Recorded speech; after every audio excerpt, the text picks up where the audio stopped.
They spent almost 3 decades pitted against the police, politicians, the whole legal system before Hillsborough families proved at inquest their loved ones died unlawfully.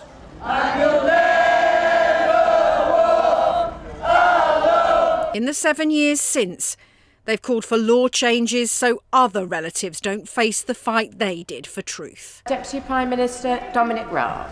Today, the government announced an independent public advocate to put victims and the bereaved at the heart of our response to large-scale public disasters, to make sure that they get the support they deserve through public inquests and inquiries, and to make sure they get the answers they need to move forward with their lives. The government's proposals don't go far enough, and they will be too weak as they currently stand to prevent cover-ups in future. The public advocate needs to be a fully independent, permanent figure accountable to the families, not a panel of advisors appointed by the government. Also unimpressed Margaret Aspinall, whose son James died at Hillsborough. Today's announcement addresses only a partial part of the Hillsborough law that would force public authorities to tell the truth and give families the funding to fight those who choose not to. Having to go out looking for funding of the ordinary people to help us to fight a cause that's so just, that's so proper and so right. Yet those in authority got paid every penny. To me, that's a disgrace. She had begged the government not to leave a report by the former Bishop of Liverpool gathering dust on a shelf.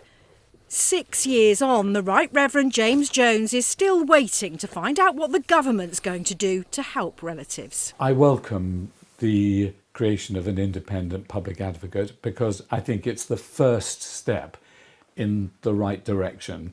There needs to be much more detail about what the advocate will do. But I'm now urging the government to respond in full to the 25 recommendations that were there in the report. Campaigners say the report and the law are not for the Hillsborough families. It is too late for them. A truly independent advocate can help those involved in the Manchester Arena or the contaminated blood scandal.